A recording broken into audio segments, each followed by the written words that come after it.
கூடாரை வில்லும் சீர் கோவிந்தா உந்தன்னை பாடிப்பறை கொண்டு யாம் பெருசம்மானம் நாடுபுகழும் பரிசினால் நன்றாகச் சூடகமே தோல்வழியே தோடே செவிப்பூவே பாடகமே என்றனை எப்பல் கலனம் யாமுடிவோம் ஆடையிடுப்போம் அதன் பின்னே பால் சோரம் உடனை பெய்து முழங்கி வழிவார కూడిడిరిందు కుளிరిందేలోర్ ఎంబావాయి తిరుప్పావై ధర్మాస్మృతంలో మనం ఈరోజు 27వ పాసురానికి చేరుకున్నాము.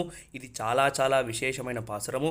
శత్రువులను జయించడి కళ్యాణ గుణ సంపదగల గోవింద అంటుంది ఆండాళమ్మవారు. మొట్టమొదటిసారిగా గోవిందనామాన్ని తీసుకుంటుంది తిరుప్పావై వ్రతంలో. అంతేకాకుండా మాకు ఘన సన్మానము చెయ్యాలి స్వామి, మా సన్మానంలో ఏ ఉండాలి అంటే చేతులకి గాజులు, బాహువులకి దండకడియములు, చెవి క్రింద భాగమున దాల్చడి దుద్దు, పై భాగమును పెట్టుకునే కర్ణపువ్వులు, కాలి ఎందలు మొదలగు ఆభరణములు కావాలి. అంతేకాకుండా చీర కావాలి. అంతేకాకుండా పాలు అన్నము కలిసి మీతో పాటు కూర్చుని భుజించి చల్లగా హాయిగా ఉండాలి అని చెప్పి ఆండాళమ్మవారు